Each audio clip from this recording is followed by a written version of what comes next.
My name is Diana, 33 years old, and for my entire life, my family treated me like the stain on their perfect reputation. At my sister's extravagant baby shower, she grabbed the microphone and announced to 100 wealthy guests that at least her baby would have a father unlike mine.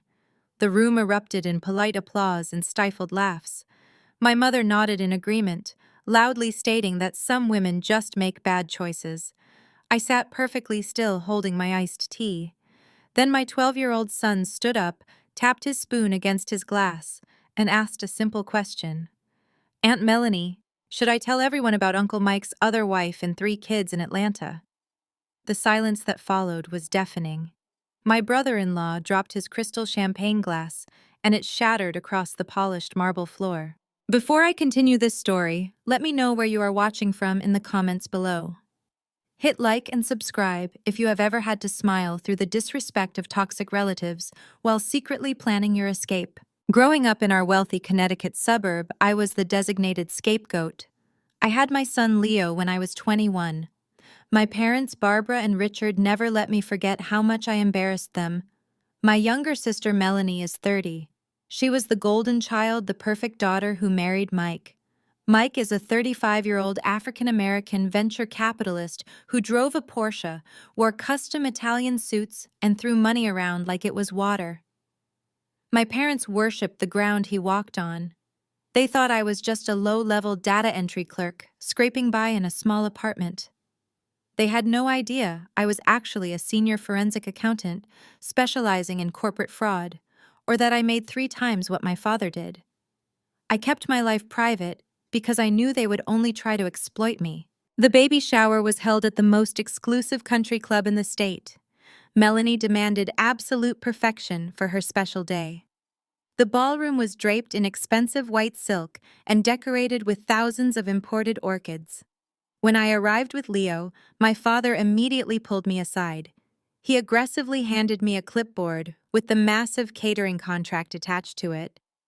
He told me that since I was not contributing anything meaningful to the family name, I needed to put my signature down as the guarantor for the $18,000 catering bill. He claimed it was just a standard formality required by the club, but I knew his psychological games. He wanted me on the hook to make me feel small. I signed the paper with a blank expression, knowing exactly what I was doing and what I was capable of paying. My father smirked, assuming he had successfully trapped me in debt, and ordered me to sit at a tiny table near the kitchen swinging doors, far away from the important wealthy guests. For 2 long hours, Leo and I sat quietly in the shadows. We watched Mike parade around the lavish room, kissing Melanie's cheek, accepting ridiculously expensive gifts, and loudly bragging about his latest $1 million tech investments. My mother, Barbara, paraded them around the room like they were royal trophies. Eventually, it was time for the celebratory toasts. Melanie stood at the center of the room under a massive crystal chandelier. She took the microphone and thanked her rich friends for coming to celebrate her perfect life. But Melanie could never just be happy with what she had. She always had to step on my neck to make herself feel taller. She looked directly at my hidden table near the kitchen. She smiled a venomous, sickly sweet smile. She told the crowd how blessed she was to give her baby a complete traditional home. She looked at me and said, "At least my baby will have a father to rely on." The crowd murmured in agreement. My mother, Barbara, leaned into the microphone and added, "Some women just make bad choices. We just have to pray for them."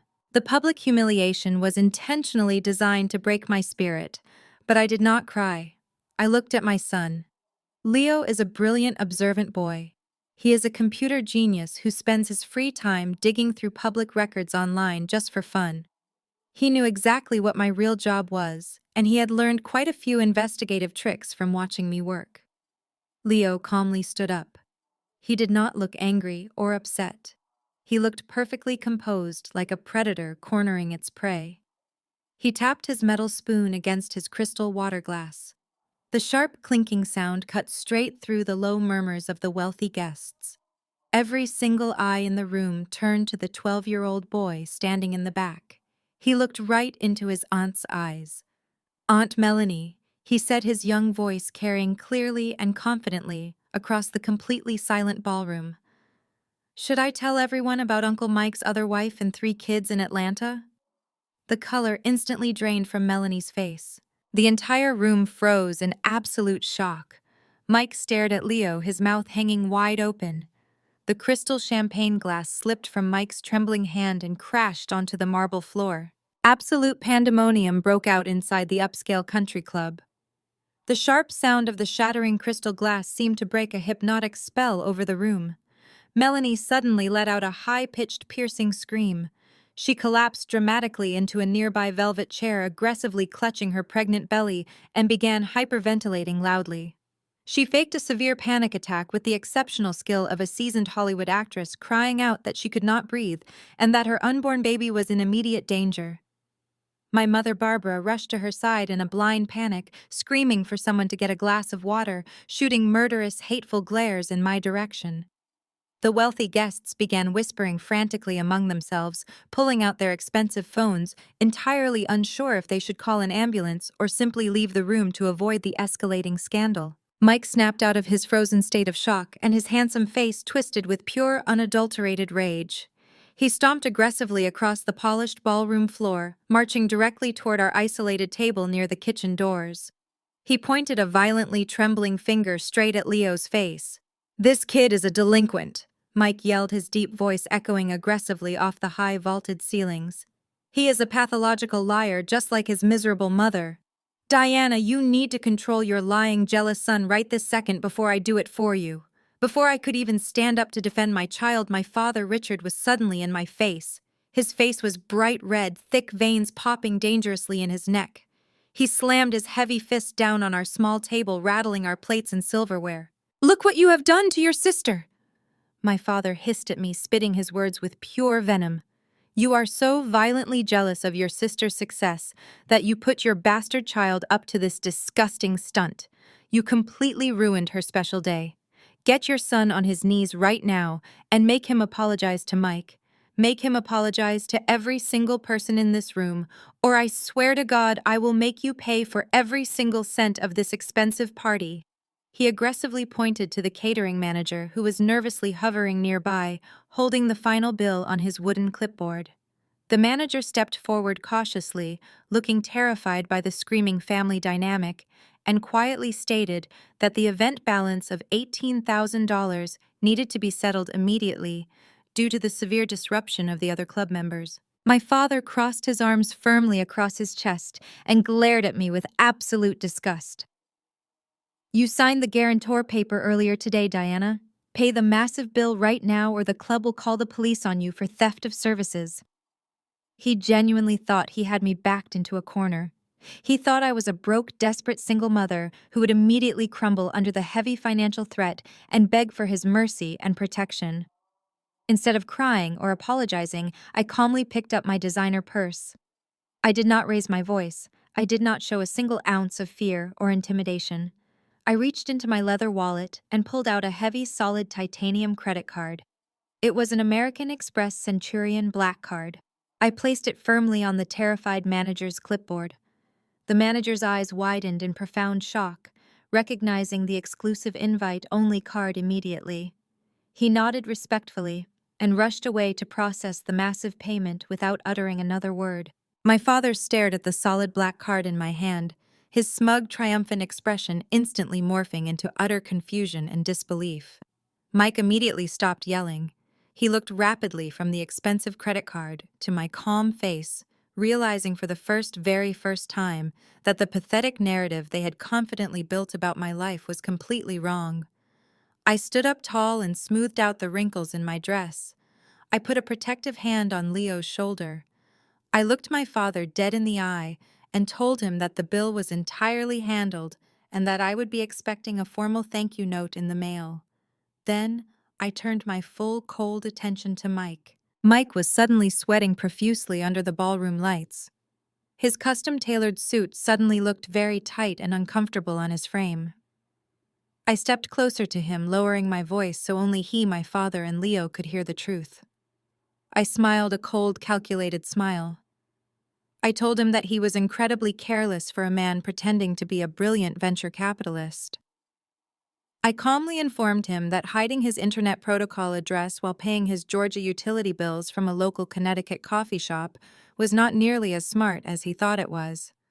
I told him that I knew all about his 3 shell companies, and I knew exactly whose name was firmly on the residential lease down in Atlanta. Mike took a heavy step back, looking exactly like he had just been brutally punched in the stomach. He opened his mouth to speak, but no words came out of his dry throat. The fake, arrogant confidence he used to manipulate my gullible family was completely gone, rapidly replaced by raw, primal fear. He realized in that exact moment that he was not dealing with a helpless, jealous victim.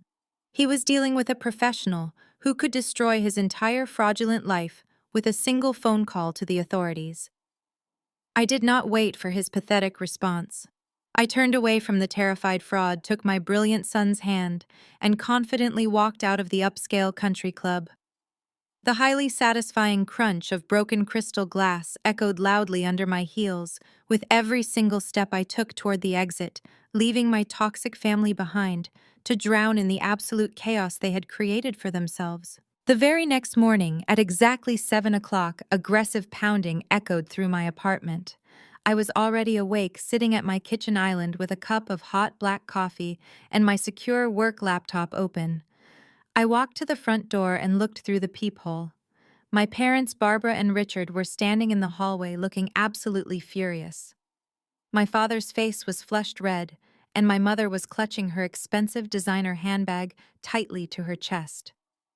I unlocked the deadbolt and pulled the door open. Before I could even say a word, my father pushed his way past me, marching directly into my living room as if he owned the place. My mother followed close behind, shooting me a look of pure disgust. "Where is Leo?" My father demanded, his eyes scanning the room. I calmly told him that Leo was still asleep in his bedroom and that they needed to lower their voices. My mother scoffed loudly. She crossed her arms and told me that Leo had no right to sleep peacefully after the absolute nightmare he caused our family yesterday. She claimed that my son's little stunt had completely ruined Melanie's perfect baby shower, and worse, the rumors were already spreading like wildfire through their exclusive country club social circle. She said Mike's pristine reputation as a brilliant venture capitalist was being dragged through the mud because of my malicious jealousy. My father pulled out his smartphone and shoved it aggressively toward my face. He had the Facebook app open, completely prepared for his demands. He ordered me to sit down on my couch, look directly into the camera, and record a public video apology. He wanted me to explicitly state that I was suffering from a severe mental breakdown, that I had fabricated the entire story about Mike having a secret family in Atlanta, and that I was deeply envious of Melanie's perfect marriage. He demanded that I post the video to my main page and tag all of their wealthy country club friends so Mike could save face and secure his upcoming business investments. I looked at the phone in his shaking hand and let out a short, cold laugh. I told him he was out of his mind if he thought I would ever humiliate myself or my son to protect a lying fraud. My mother stomped her foot on my hardwood floor. She screamed that I owed them this favor because they had graciously allowed me to attend the shower in the first place. When I crossed my arms and flatly refused to record their pathetic script, my father's face turned a dangerous shade of purple. He put his phone away and smiled a very nasty, vindictive smile. He thought he had the ultimate leverage over me. "Diana, if you do not record this apology right now, I will log into my banking app and completely drain Leo's college fund," my father threatened, his voice dripping with malice. He was referring to a custodial account he had set up when Leo was born, loudly bragging to everyone that he had deposited $50,000 to secure his grandson's future. He reminded me that as the primary custodian of that specific account, he had the legal right to withdraw every single penny. He smiled sadistically, telling me that my son would have to take out massive student loans and struggle for the rest of his life, all because I was too stubborn to protect my family's honor. Instead of begging or crying, I walked calmly back to my kitchen island. I picked up my secure work laptop and turned the screen around so my father could see it clearly. I did not even raise my voice. I told him that I found his threat incredibly fascinating, considering there was absolutely no money left in that account to withdraw. My father's confident smile instantly vanished. He stared blindly at the illuminated screen. Displayed clearly on the monitor was a certified financial statement from that exact bank account, complete with official transaction records and time-stamped withdrawal slips. I pointed to a specific line item from exactly 3 years ago. I read the transaction aloud, detailing a massive withdrawal of precisely $50,000. I looked directly into my father's panicked eyes and coldly reminded him that he had secretly drained his own grandson's college fund to pay for Melanie's lavish destination wedding in Cabo. My mother gasped loudly, turning to stare at her husband in absolute shock. She had no idea he had stolen from a child to fund her favorite daughter's extravagant lifestyle. I closed my laptop with a sharp, decisive snap, crossed my arms, and firmly ordered both of them to immediately get out of my home before I called the police. My parents scrambled toward the door, pale with the shocking realization that their golden narrative was crumbling. I slammed the heavy wooden door shut behind them, locking the deadbolt with a satisfying click. I took a deep breath, letting the absolute silence of my apartment wash over me. The morning drama had been exhausting, but my instincts told me that Mike was not going to let a 12-year-old boy humiliate him without retaliation. I knew the counterattack was coming, I just did not expect it to arrive so quickly. At precisely 2 o'clock that afternoon, a loud knock echoed through my hallway. I looked through the peephole and saw a uniformed courier standing impatiently holding a thick manila envelope. I opened the door and he handed me a heavy clipboard demanding my signature for a certified legal delivery. I signed my name, took the envelope, and brought it over to my kitchen island. I poured myself a fresh cup of coffee before slicing the thick paper open with a kitchen knife. I pulled out a stack of crisp, expensive linen paper, stapled neatly in the top corner. The document was a formal cease and desist order. The language was incredibly aggressive, filled with heavy legal jargon, designed entirely to intimidate a layperson into immediate submission. It formally demanded that I post a public retraction of the malicious and defamatory statements made by my minor son at the country club. Furthermore, it threatened that if I did not comply within 48 hours, I would be hit with a massive $1 million civil lawsuit for intentional infliction of emotional distress and corporate defamation. The letter claimed that Mike had already lost several highly lucrative venture capital investors because of the vicious rumors my minor son had suddenly started. Any normal, rational person reading that terrifying document would have panicked. A $1 million lawsuit threat is designed to completely destroy a person's peace of mind. But I was not a normal person, and I definitely was not the helpless, uneducated data entry clerk my family believed me to be. I am a senior forensic accountant who regularly dissects complex corporate fraud cases involving millions of stolen dollars. I eat legal threats for breakfast. I placed the intimidating document flat on my granite counter and adjusted my glasses completely, ignoring the ridiculous, baseless demands in the body of the text. Instead, I focused my full professional attention on the very top of the page. I studied the official letterhead of the law firm representing my arrogant brother-in-law. The firm was named Harrison and Associates, located in a modest office park in downtown Hartford. I booted up my secure work laptop and quickly accessed the State Bar Association database.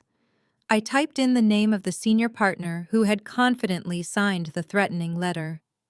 I bypassed his flashy professional website and dug straight into his actual court filing history.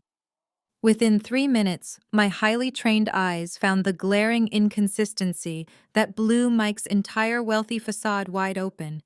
The lawyer who signed the aggressive defamation threat was not a high-powered civil litigator. He had absolutely zero experience in corporate defamation slander or high-stakes reputation management. According to the federal court registry, this man was a specialized Chapter 7 bankruptcy attorney.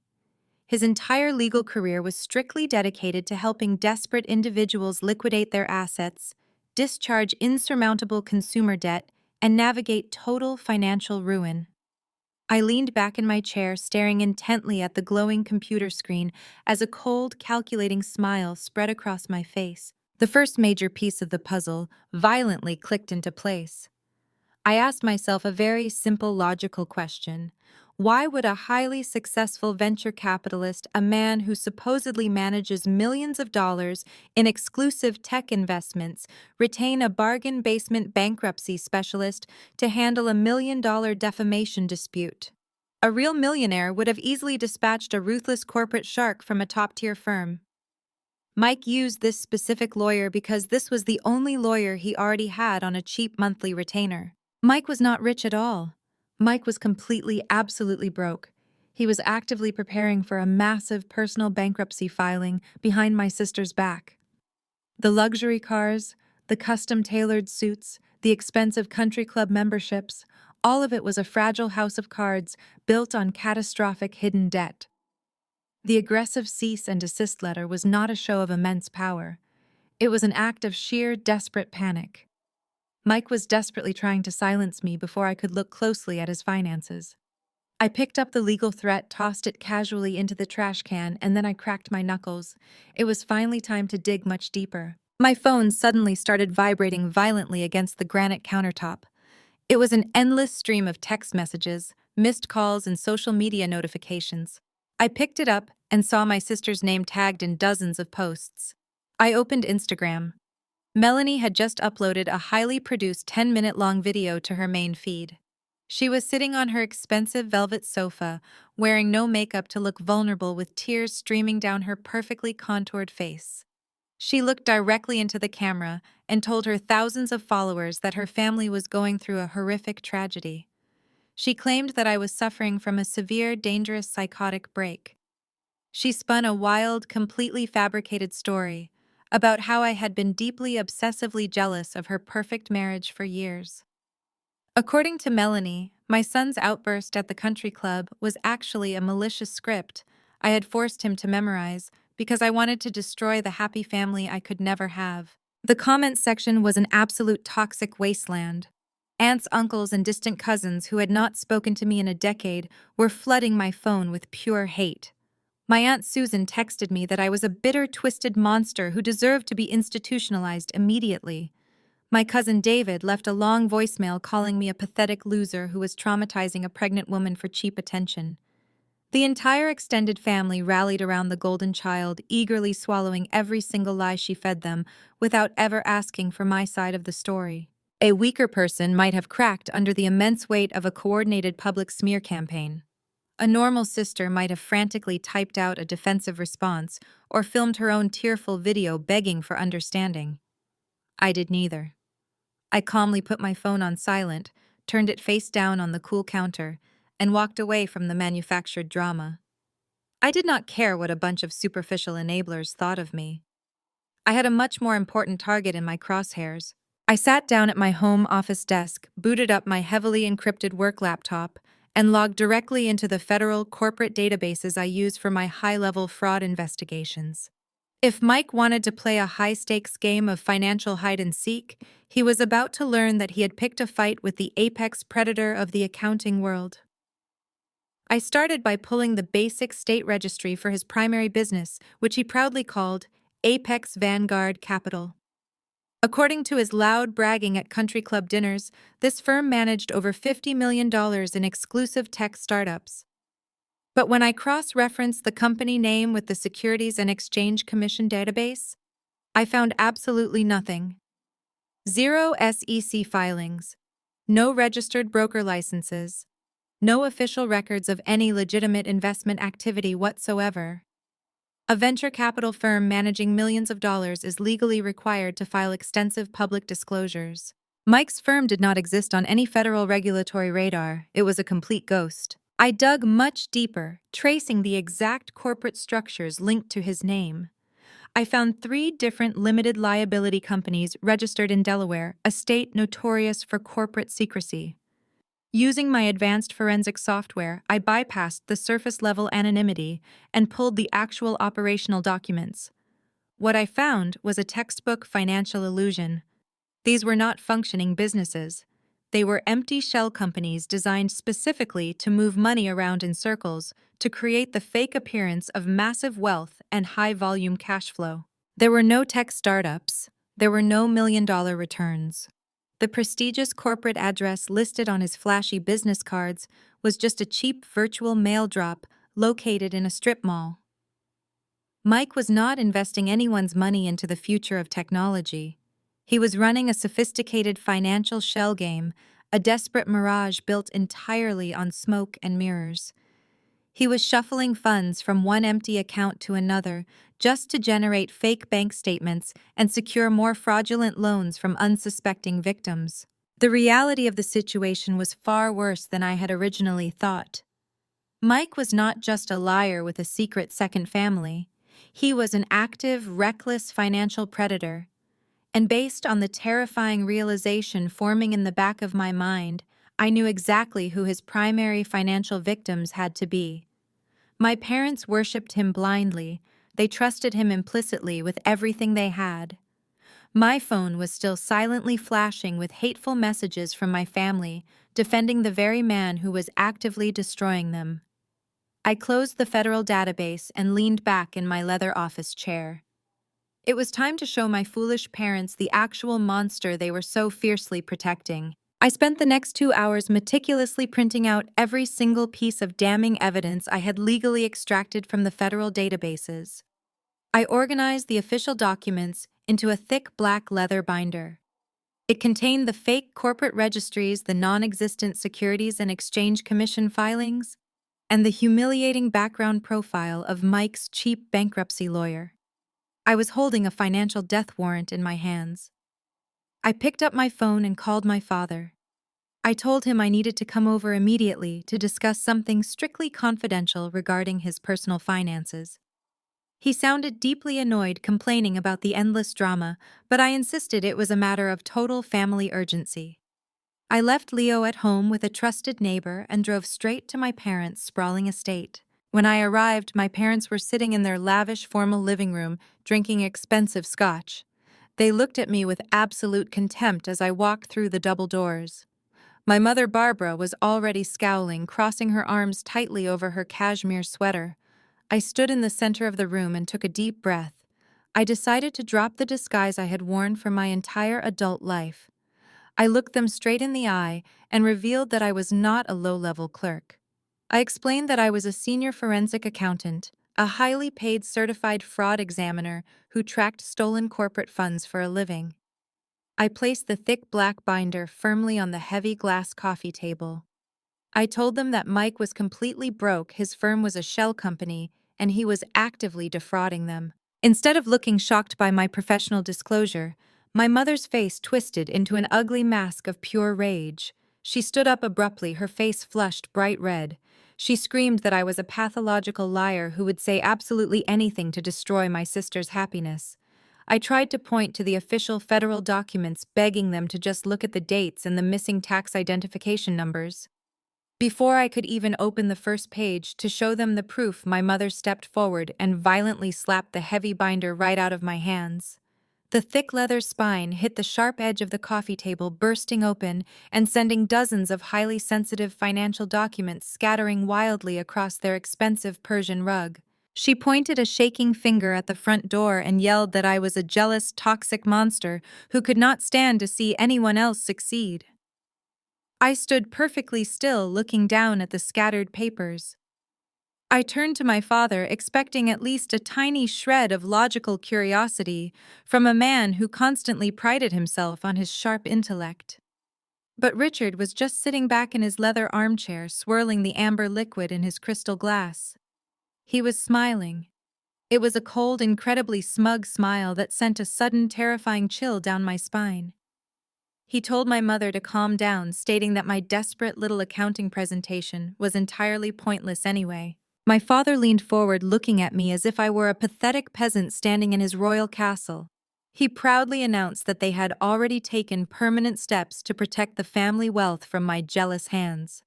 With an arrogant smirk, Richard revealed that just 3 days ago he and my mother had finalized a massive home equity line of credit. They had recklessly leveraged their beautiful, fully paid-off estate to take out a staggering $900,000 cash loan from the bank. My heart completely stopped beating in my chest. I stared at him, absolutely horrified by the sheer magnitude of his monumental stupidity. Richard gloated that they had wired the entire $900,000 directly into Mike's new exclusive startup fund just yesterday morning. He proudly proclaimed that this brilliant investment would yield a guaranteed 20% return by the end of the year, completely securing Melanie's financial future and ensuring her baby would live in total luxury. Then my father delivered his final, cruelest blow. He looked me dead in the eye and explicitly stated that because of my disgusting behavior, I was being permanently cut out of the family trust. Every single asset would go directly to Melanie and Mike. I stood in their lavish living room looking at the two arrogant people who had treated me like garbage. They had absolutely no idea they had just handed the deed to their home to a desperate con artist. I did not scream or cry. I simply turned around and walked out the door, leaving them to blindly celebrate their own absolute financial ruin. I drove back to my apartment with a terrifying clarity settling over my mind. I had tried to warn them. I had brought the federal documents and laid the absolute truth right on their expensive coffee table. They chose to protect the parasite instead of their own daughter. I walked through my front door and found Leo sitting at the kitchen island, diligently typing away on his computer. He looked up, adjusted his glasses, and told me he had found something else while I was gone. My brilliant 12-year-old son turned his monitor toward me. He had managed to track down Mike's public Venmo transaction history. It was incredibly sloppy. For a man orchestrating a sophisticated financial fraud in Connecticut, he was remarkably careless with his digital footprint down south. I leaned over Leo's shoulder and analyzed the glowing screen. The payment history painted a vivid picture of a domestic life entirely separate from my sister. There were weekly transactions for youth soccer leagues, local grocery deliveries, and pediatric dental copays, all strictly localized to a specific zip code in Atlanta, Georgia. Leo had cleverly cross-referenced a recurring lawn care payment to a specific suburban address. It was the exact same address tied to the utility bills I had found during my initial forensic sweep. Mike was completely funding a second household while bleeding my parents dry to maintain his wealthy venture capitalist disguise up north. I kissed the top of Leo's head and told him how incredibly proud I was of his detective work. Then I opened a new browser tab and booked a direct flight to Atlanta for the very next morning. I called my trusted neighbor and arranged for Leo to stay with her for 2 days, explaining that a sudden work emergency had come up. I packed a small overnight bag, placing my forensic files, the printed Venmo receipts, and my secure laptop safely inside. I could not just hand this information over to the authorities yet. To build an airtight federal wire fraud case, I needed concrete witness testimony. I needed to know exactly who was living inside that house and what lies they had been told. The flight down to Hartsfield-Jackson International Airport was smooth and quiet. I spent the entire 2 hours reviewing the financial timelines matching the dates of my parents' massive home equity loan to the sudden spikes in Mike's offshore crypto transfers. The second my plane touched down on the tarmac, I walked straight to the rental car counter and picked up a modest, inconspicuous gray sedan. I did not want to draw any unnecessary attention to myself. I plugged the suburban address into my global positioning system and merged onto the busy Georgia highway heading out toward the quiet residential neighborhoods nestled just outside the bustling city perimeter. The neighborhood was perfectly normal. It was a quiet middle-class development filled with brick ranch-style homes, manicured front lawns, and large ancient oak trees lining the sidewalks. It was a stark contrast to the sprawling million-dollar Connecticut estates Mike desperately pretended to belong to. I parked my rented sedan down the street from the target address, pulling over beneath the thick shade of a large tree. I rolled the windows down slightly to let the warm southern breeze in and settled into the driver's seat. I stared intently at the house. It was a well-kept home with a small front porch and a bright blue front door. There were undeniable signs of a busy family life scattered across the property. A brightly colored plastic playset sat in the side yard, and two small bicycles were leaning against the closed garage door. I pulled out my digital camera and attached the zoom lens, a standard tool I always carried for my field investigations.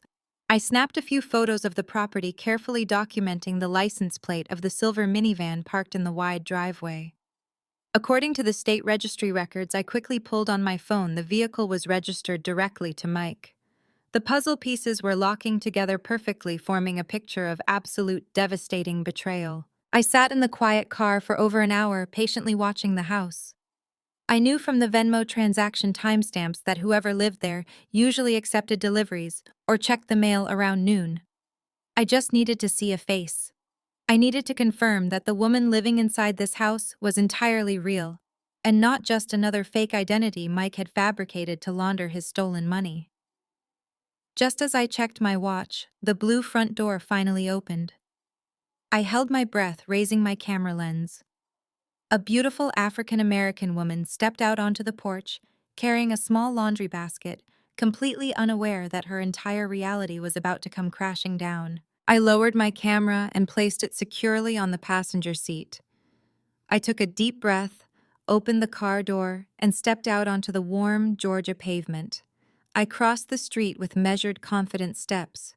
As I walked up the short concrete driveway, the woman on the porch noticed me. She paused, resting the heavy plastic laundry basket on her hip, and shielded her eyes from the bright afternoon sun. Two young boys, no older than 7 or 8, dashed out of the open front door, chasing a plastic toy, laughing loudly. A toddler clung to her leg, rubbing his sleepy eyes. She looked completely exhausted, the kind of deep systemic fatigue that comes from raising multiple children practically on your own.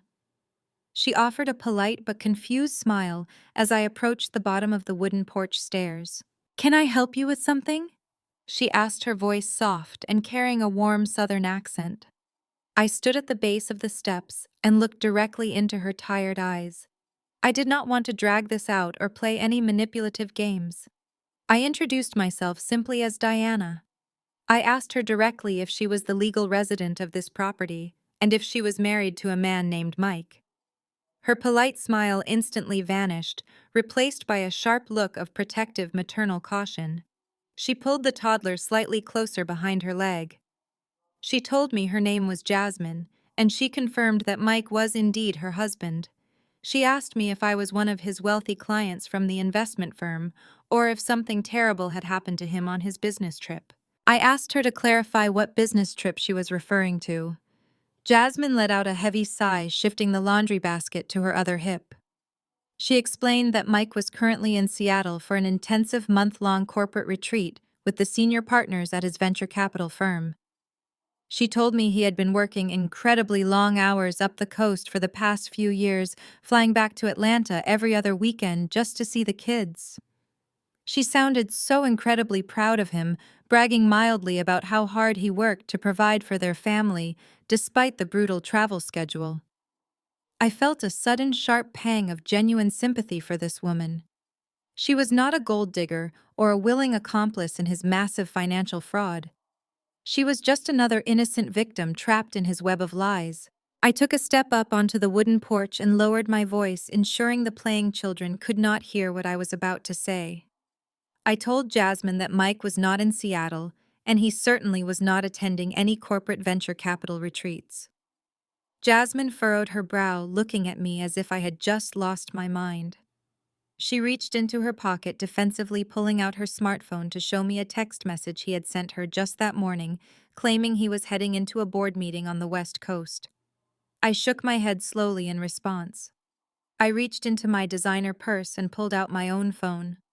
I unlocked the screen and opened the high-resolution photo gallery. I selected a very specific, perfectly clear picture I had taken just yesterday afternoon. I turned the glowing screen around and handed my phone directly to Jasmine. It was a candid photograph from the extravagant Connecticut Country Club. In the center of the frame, Mike was wearing his custom-tailored Italian suit, standing right under a massive crystal chandelier. He had his arm wrapped tightly around my pregnant sister Melanie, both of them smiling radiantly in front of a giant banner that read, "Welcome, baby." Jasmine stared at the digital screen. Her dark eyes darted wildly across the image, desperately trying to process the impossible visual information. She dropped the plastic laundry basket. It hit the wooden porch boards with a loud thud, spilling neatly folded children's clothes everywhere. She grabbed my phone with both hands, zooming in on Mike's face, and then panning over to the pregnant woman leaning affectionately against his chest. "Who is this woman?" Jasmine whispered, her voice cracking with raw panic as her hands began to shake uncontrollably. I did not blink. I looked her dead in the eye and delivered the absolute truth, knowing it would completely shatter her entire world. "That is my younger sister Melanie," I said calmly, "and the baby she is proudly carrying belongs to your own husband." Jasmine stepped back, holding the door wide open. I followed her inside, stepping into a brightly lit, practical kitchen that smelled faintly of cinnamon and laundry detergent. The two older boys were in the adjacent living room, deeply engrossed in a cartoon on the television, completely unaware of the devastating conversation about to take place just a few feet away. Jasmine pulled out a wooden chair for me and sat down heavily across the small table. Her hands were still trembling as she placed my phone between us. The glowing image of Mike and my sister Melanie felt like a toxic radioactive object sitting on the worn Formica surface. I did not waste time with hollow apologies. I knew that in a situation this severe, the absolute best thing I could offer this woman was total, unvarnished honesty. I opened my leather binder and carefully laid out the financial documents I had printed. I asked Jasmine to tell me exactly how long she had been married to Mike. She swallowed hard, wiping a stray tear from her cheek, and told me they had been legally married for 8 years. They met when they were both struggling college students. She proudly supported him while he chased his big dreams in the financial sector, working double shifts as a registered nurse to pay their rent. She pulled her original marriage certificate out of a lockbox in the pantry and placed it on the table next to my corporate printouts. The state seal was prominent and undeniable. Mike was a legally married man when he proposed to my sister, making his marriage to Melanie completely fraudulent and utterly void under the law. We began to compare our notes, weaving together the dark, twisted timeline of his double life. Jasmine explained that about 4 years ago, Mike claimed he had finally landed a massive executive position with a venture capital firm that required him to split his time between Atlanta and the Northeast. He told her the firm was covering all of his travel expenses and providing a generous housing stipend. He promised her that if she just held down the fort in Georgia for a few more years, they would be incredibly rich and he could finally retire early. He was incredibly convincing, constantly bringing home expensive gifts for the boys and taking her on lavish anniversary trips to keep her completely blinded to his reality. But as Jasmine spoke, the financial cracks began to show. She admitted, her voice dropping to a shameful whisper, that Mike had recently asked her to take out several massive personal loans in her own name. He claimed it was just a temporary liquidity issue with his investment firm and promised to pay her back with a huge return. He had completely maxed out her credit cards, draining the modest savings she had built over a decade of grueling hospital shifts. I looked down at my forensic spreadsheets. I traced the dates of the loans Jasmine had taken out. The numbers matched perfectly with the exact dates Mike had purchased the expensive Porsche he paraded around my parents' country club and the enormous diamond engagement ring he had slipped onto my sister's finger. He was actively bleeding his loyal, hardworking wife dry just to fund his arrogant rich guy facade in Connecticut. But the stolen credit cards were only a fraction of the problem. A man pretending to be a millionaire burns through cash at an astonishing rate, and Jasmine's nursing salary was nowhere near enough to sustain his massive lies. That was when I pulled out the banking records tracking my parents' $900,000 home equity line of credit. I showed Jasmine the offshore crypto transfers, the convoluted shell companies, and the rapid, desperate movement of massive amounts of cash. I explained that Mike had manipulated my foolish parents into handing over their entire life savings.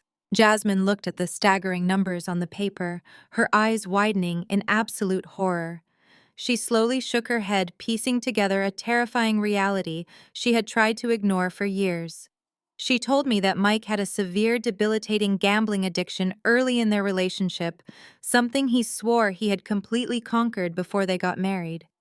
She revealed that just last month, strange, intimidating men had shown up at their house looking for him while he was supposedly in Seattle. They drove expensive black SUVs and refused to leave their names lingering at the edge of the driveway until she threatened to call the police. The final, terrifying piece of the puzzle snapped violently into place. Mike was not investing my parents' money. He was desperately using their $900,000 to pay off massive, dangerous underground gambling debts before those violent men came back to collect. Jasmine sat in absolute silence for several long minutes, her eyes locked on the undeniable financial evidence spread across her kitchen table. The initial wave of heartbroken shock was slowly fading from her beautiful face, rapidly replaced by a deep, powerful, and incredibly focused rage. This man had not just cheated on her.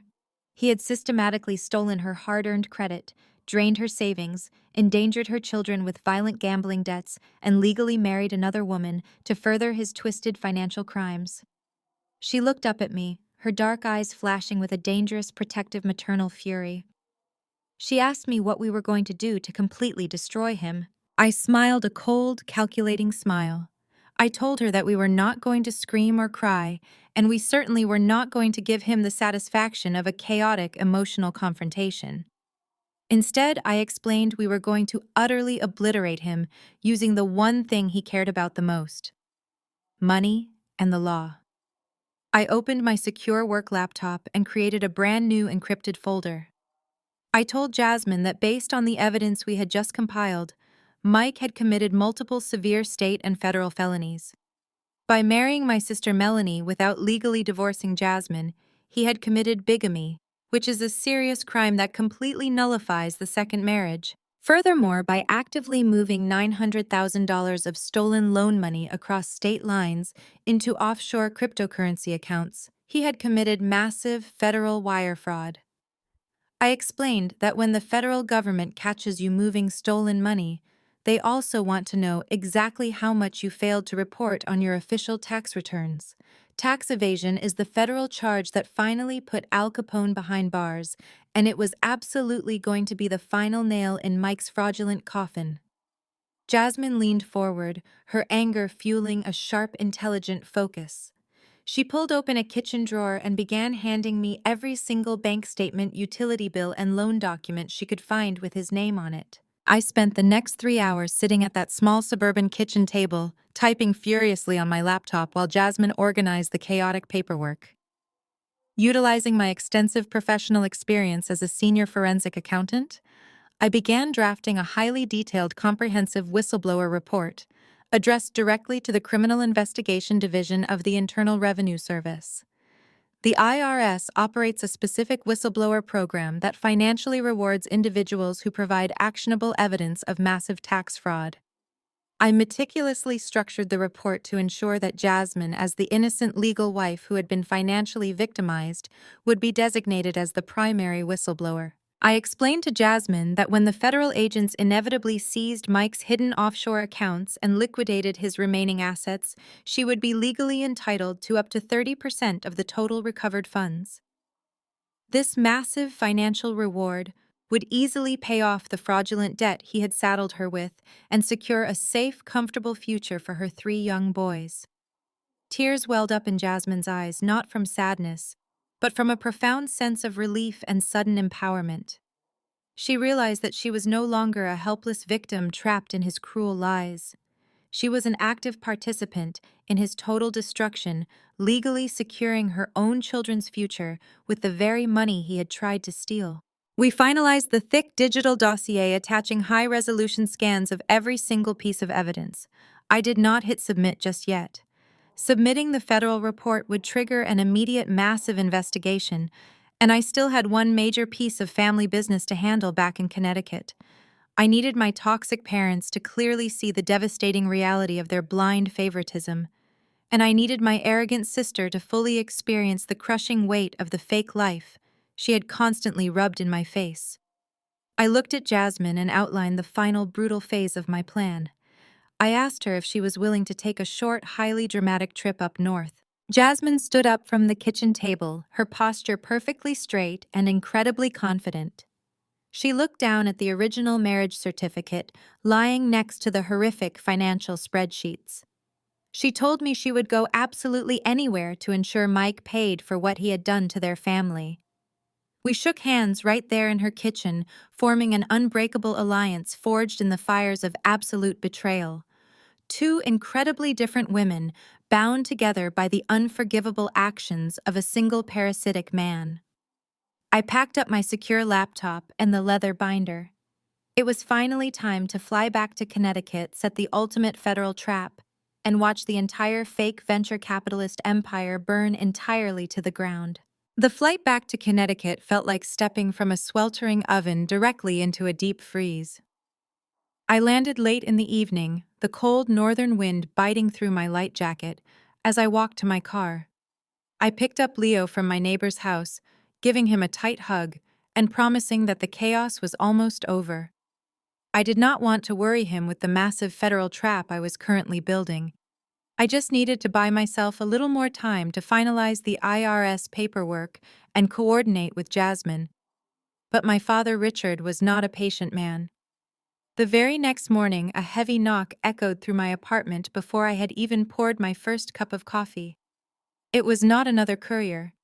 It was my father standing in the hallway with a tall, sharp-featured woman wearing a severe gray business suit. I opened the door and they walked right past me without asking permission. My father introduced the woman as Ms. Vance, a senior partner at one of the most ruthless family law firms in the state. I crossed my arms, standing my ground in the center of my own living room. My father did not look angry anymore. He looked incredibly calm, which was far more terrifying than his screaming fits. He told me that they had given my recent behavior a lot of thought. He claimed that my sudden obsession with destroying Mike's reputation proved I was mentally unstable and entirely unfit to raise a child. He looked me dead in the eye and stated that he and my mother were officially filing a lawsuit for grandparents' rights to gain full legal custody of Leo. My heart slammed against my ribs. Grandparents' rights in Connecticut are notoriously difficult to win, usually requiring proof that the child would suffer real tangible harm if the relationship was severed. But my father was incredibly wealthy, and he had just hired a legal shark who specialized in twisting the truth and burying opposing counsel in endless, expensive litigation. Ms. Vance opened her sleek leather briefcase. She pulled out a thick stack of legal documents and placed them on my coffee table. She spoke in a cold, measured tone, explaining that they had already drafted the petition. They were prepared to argue that my apartment was a toxic environment, that my sudden cross-country travel was evidence of erratic behavior, and that my son's public outburst at the country club was proof of deep psychological coaching. The threat was clear and absolutely devastating. They were going to use their immense financial resources to drag me through a brutal years-long custody battle. They would force Leo to testify, subject us both to invasive psychological evaluations, and completely drain my savings fighting their ruthless lawyers. It was financial warfare, and they were holding my child hostage to protect a con artist. But Richard was a businessman, and he always offered a way out. He stepped forward and picked up a single sheet of paper from the stack. It was a strict, ironclad non-disclosure agreement. He told me that they would immediately drop the custody petition if I signed the NDA. The contract explicitly forbade me from ever speaking about Mike's finances, his businesses, or his past, to anyone including the authorities. If I signed it, I would legally silence myself and allow Mike to continue bleeding them dry. If I refused, they would take my son. My father smiled that same arrogant, smug smile. He truly believed he had finally broken me. He thought he had found the ultimate leverage to force his rebellious daughter back into submission.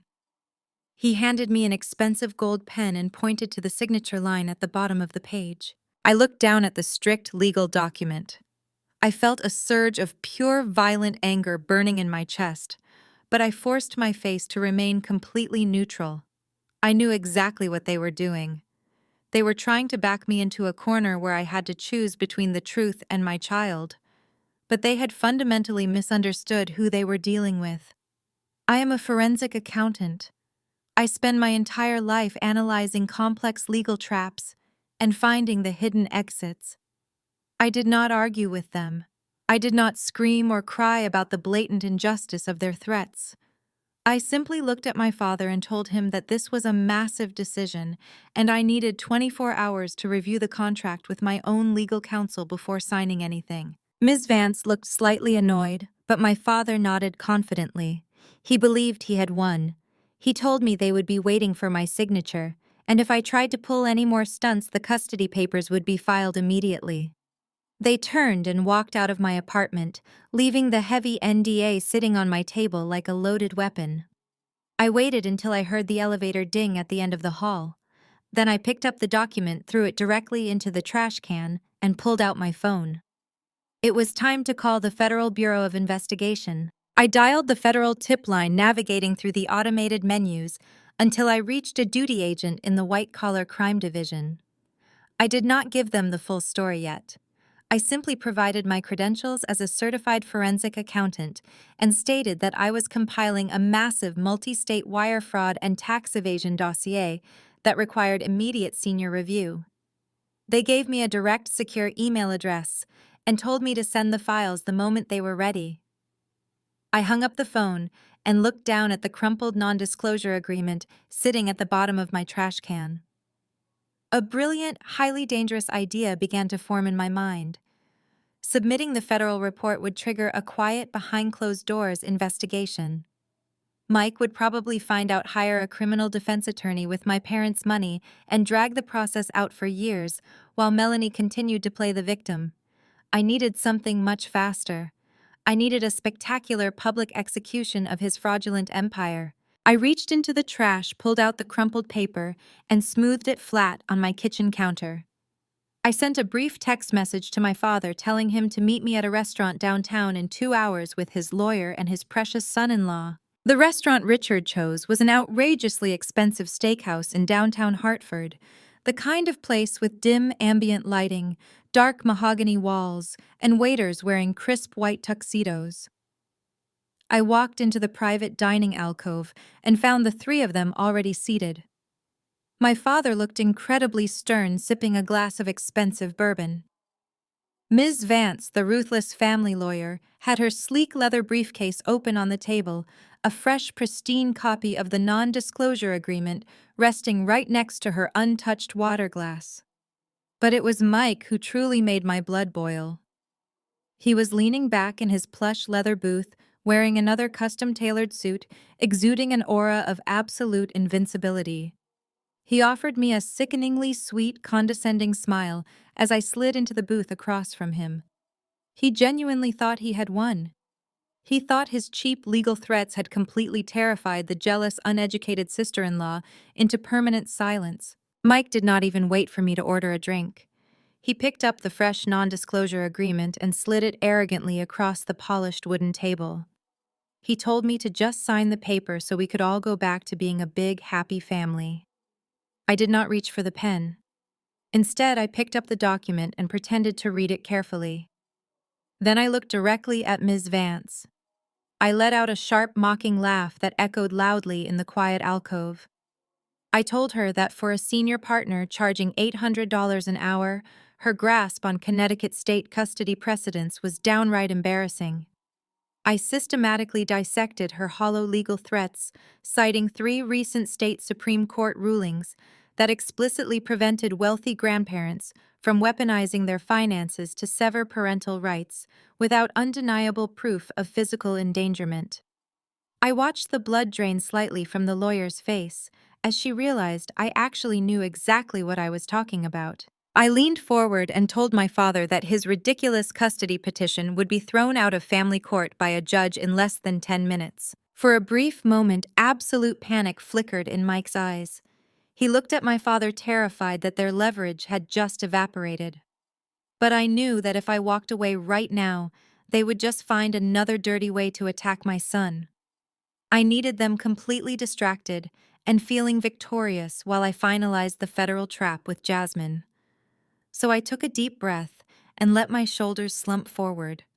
I forced my expression to soften into a mask of bitter, reluctant defeat. I looked down at my hands and softly admitted that while I could easily win the custody battle, I simply did not have the hundreds of thousands of dollars required to fight their endless, frivolous legal motions. I acted entirely cornered, playing the role of the desperate, exhausted single mother who had finally realized she was completely outgunned by their massive wealth. I picked up the expensive gold pen and held it above the signature line. Mike leaned forward eagerly, his greedy eyes fixed on the tip of the pen. But before the ink touched the paper, I stopped. I looked at my father and delivered my one non-negotiable condition.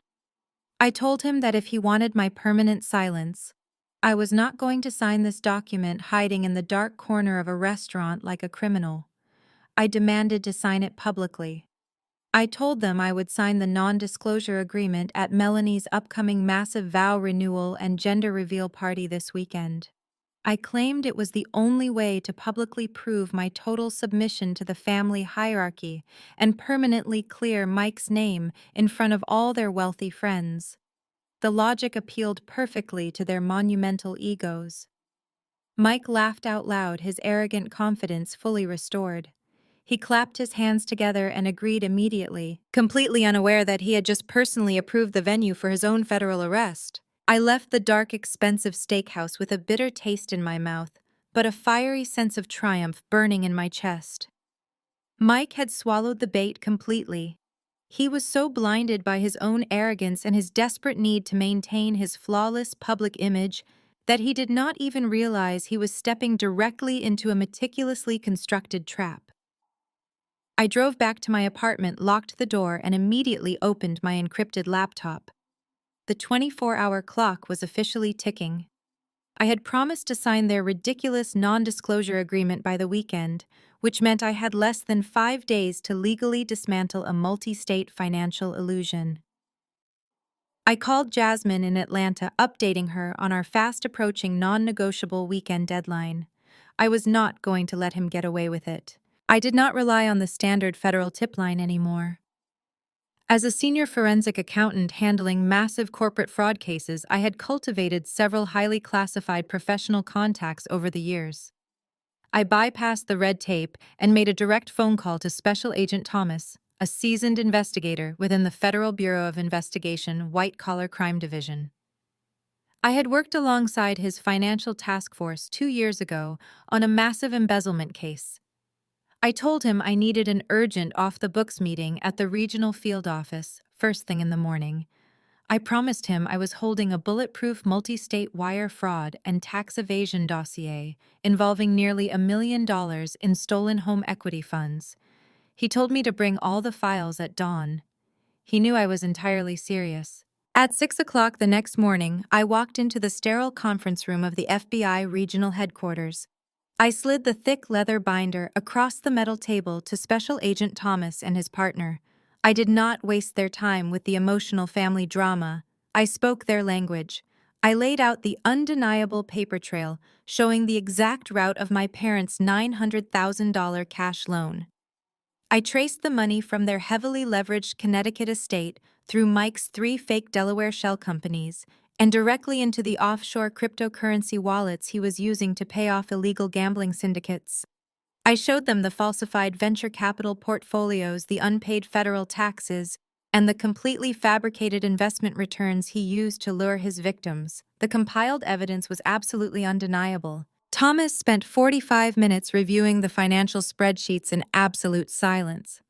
He examined the forged corporate registries and the devastating bank records linking the stolen funds to illegal gambling payments. When he finally looked up, his expression was completely serious. He confirmed that the staggering magnitude of the theft and the explicit crossing of state lines made this an immediate federal priority. But the final piece of evidence I handed him was the one that truly sealed Mike's fate. I provided the certified marriage certificate proving Mike was legally married to Jasmine in Georgia when he married my sister Melanie in Connecticut. The felony bigamy charge provided the perfect leverage to secure an immediate federal arrest warrant without waiting for a lengthy grand jury indictment. Mike was a massive flight risk with access to untraceable offshore funds, and they needed to apprehend him before he realized the walls were closing in around him. I leaned forward and offered the federal agents the perfect tactical opportunity. I explained that Mike was hosting a massive, incredibly lavish vow renewal and gender reveal party this coming weekend. The spectacular event was entirely funded by my parents' stolen money. The entire toxic family, along with dozens of wealthy potential victims from their exclusive country club, would be completely trapped in a single rented venue. I told Thomas about the non-disclosure agreement I was scheduled to publicly sign in front of the crowd, pointing out that Mike would be completely distracted by his own massive ego. Thomas immediately recognized the strategic brilliance of the setup. He agreed to urgently expedite the federal arrest warrants, coordinating directly with a federal judge to ensure everything was signed before the weekend. He also proposed a brilliant addition to the plan to ensure a seamless and safe arrest. Special Agent Thomas would attend the extravagant vow renewal party in a custom-tailored suit, acting completely undercover as my personal +1 for the evening. He would have a direct radio line to a tactical team waiting just outside the venue perimeters. The federal trap was officially set and ready to snap shut. Mike thought he was going to publicly humiliate me and permanently secure his stolen fortune. Instead, he was going to hand himself directly over to the United States government on a silver platter. The very next morning, exactly 24 hours before the extravagant vow renewal party, I drove my car to Bradley International Airport. I parked and walked into the bustling arrivals terminal. I watched the passengers filing out of the gate from the early direct flight from Atlanta. Finally, I saw Jasmine walking down the concourse. She looked completely different from the exhausted, overwhelmed mother I had met on that wooden porch in Georgia just a few days ago. She was not wearing sweatpants or carrying a laundry basket. She wore a sharp, tailored black trench coat and carried a sleek leather overnight bag. Her posture was perfectly straight, and her dark eyes burned with a fierce, undeniable determination. She had left her 3 young boys in the care of her trusted sister down south, freeing her to completely focus on the mission ahead. I stepped forward and hugged her tightly. We did not need to exchange pleasantries or make small talk about the flight.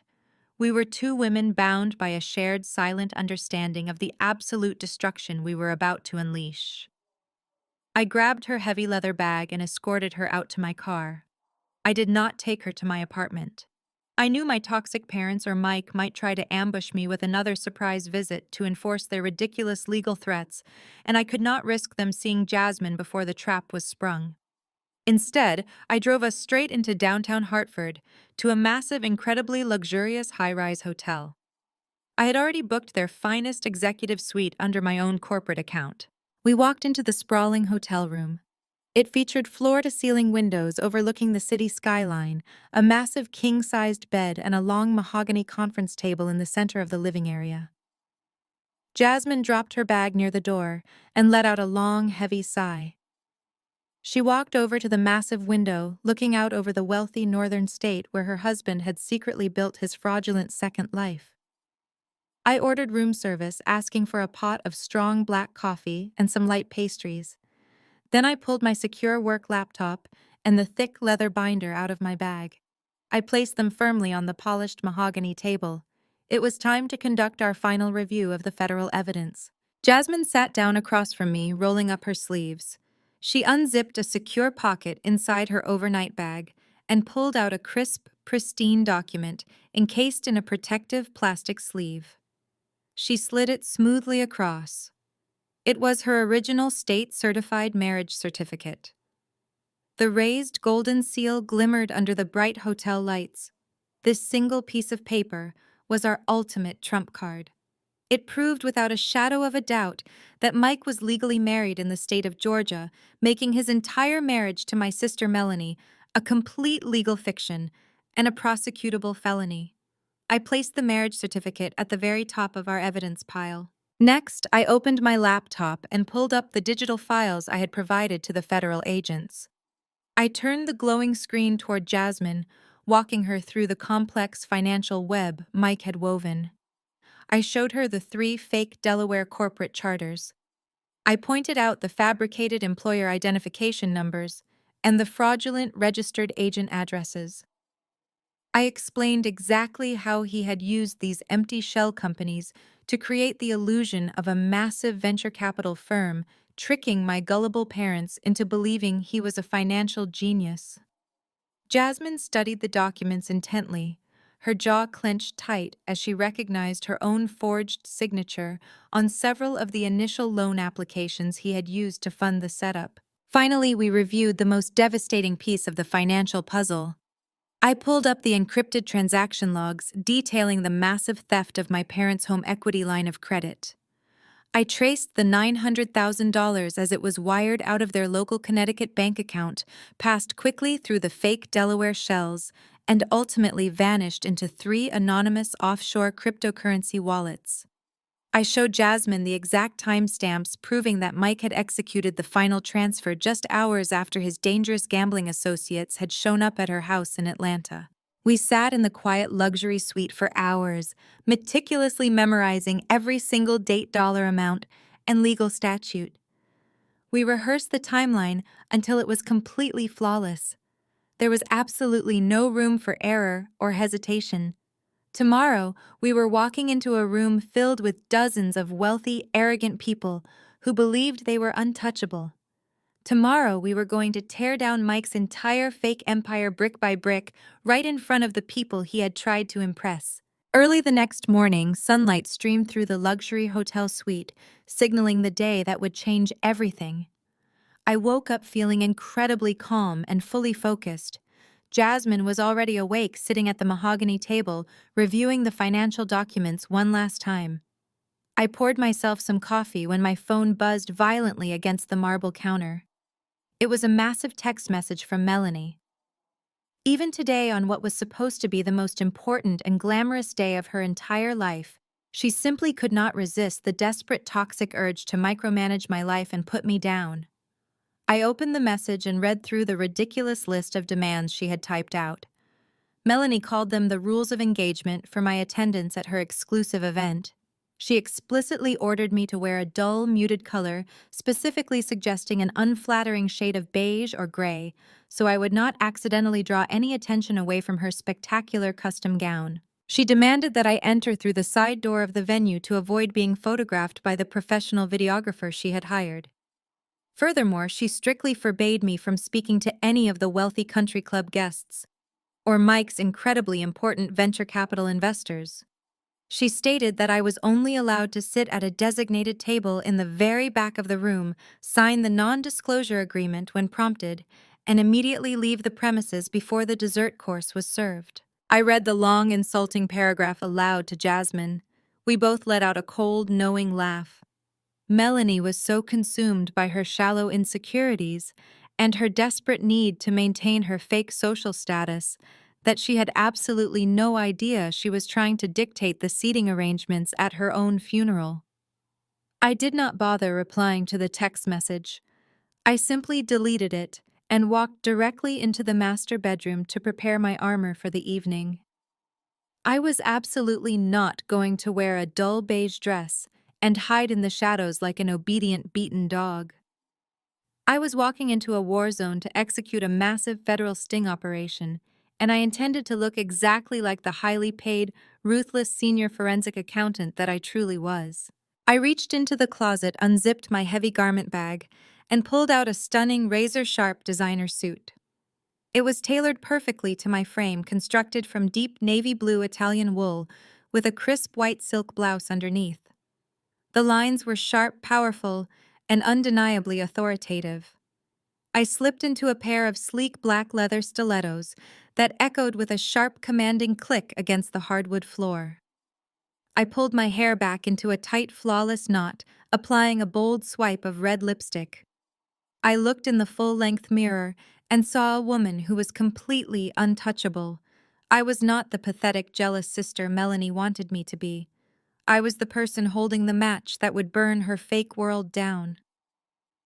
Jasmine stepped out of the guest bedroom wearing an equally elegant, sophisticated black dress. We looked like two executioners preparing to step onto the wealthy elite stage. Before we left the luxury hotel, I needed to make one final crucial phone call. I dialed my trusted neighbor who was currently watching Leo. My son had originally planned to attend the party, assuming it would just be another boring family gathering where we sat in the back and ate stale cake. But I knew exactly what was going to happen tonight. Federal agents were going to storm the venue, handcuffs were going to be deployed, and my parents were going to absolutely lose their minds. This was no longer a place for children.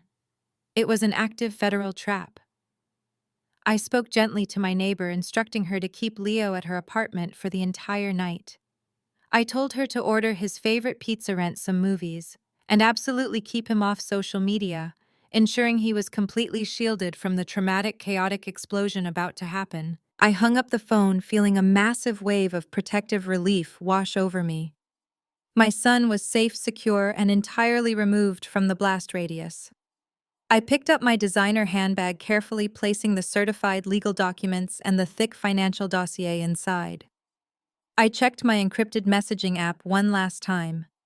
Special Agent Thomas had sent a brief confirmation text stating that his undercover tactical team was already in position around the venue perimeter. The chessboard was perfectly set, and the massive federal trap was heavily baited for our arrogant target. I looked at Jasmine, gave her a firm, reassuring nod, and we walked out of the hotel suite together, ready to burn Mike's fraudulent empire straight to the ground. We took the elevator down to the quiet underground garage, where a massive black Suburban waited. Jasmine climbed into the heavily tinted back seat, alongside two federal agents who were monitoring the audio feeds. I gave her hand one last squeeze before shutting the heavy door. She would wait safely in the perimeter until I gave the signal. I walked toward the front of the garage where Special Agent Thomas leaned against a silver sedan. He offered a professional smile, opened the door, and we drove toward the coastline. The vow renewal was held at a famous seaside estate overlooking the Long Island Sound. The sprawling property featured manicured gardens and massive stone terraces. As we pulled up to the valet stand, I felt a deep knot twist in my stomach. The magnitude of the financial waste was absolutely staggering. Every detail of this extravagant party was funded directly by my parents' stolen home equity loan. Mike was recklessly burning through their $900,000 as if it were pocket change, all to maintain his pathetic illusion of immense wealth. I stepped out of the vehicle, feeling the ocean breeze whip around my sharp navy blue suit.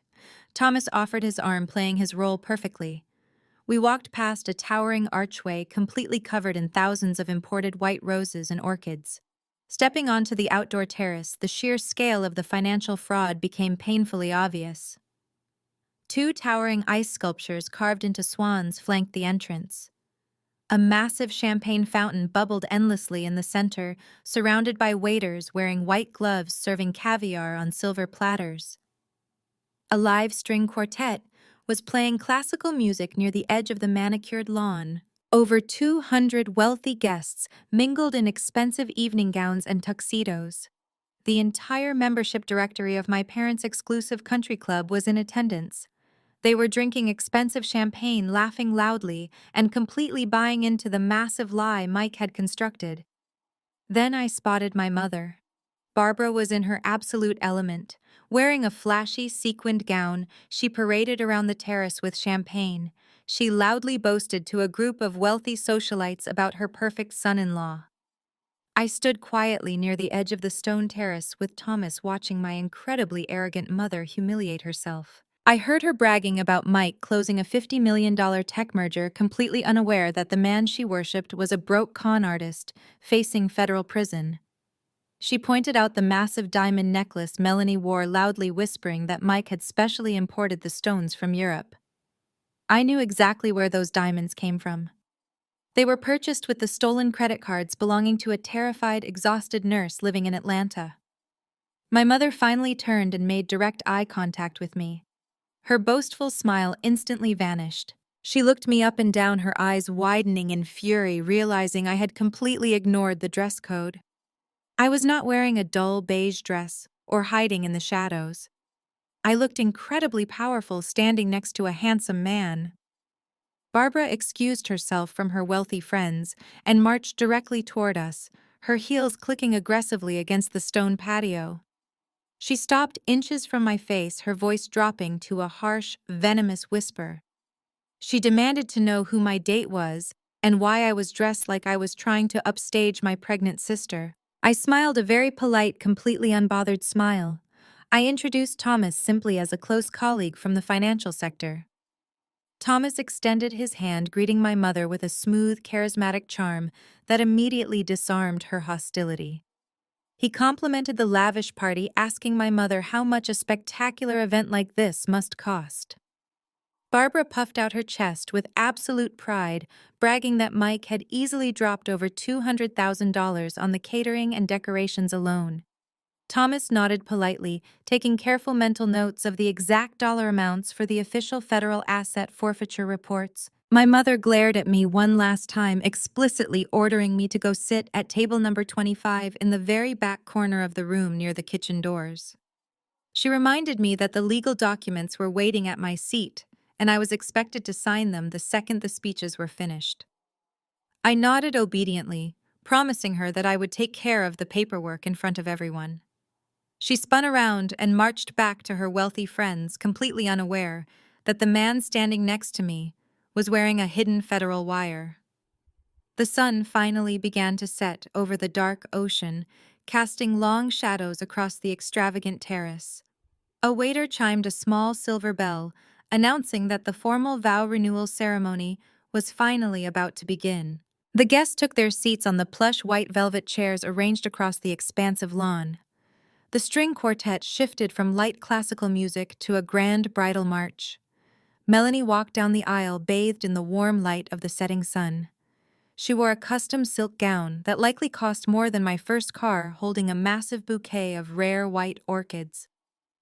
Mike stood at the altar looking like the picture of absolute masculine success in his tailored tuxedo. He smiled warmly, taking her hand with theatrical grace. The officiant spoke eloquently about the enduring power of true love and the incredible foundation of trust they had built together. It was a sickeningly sweet display of absolute fiction.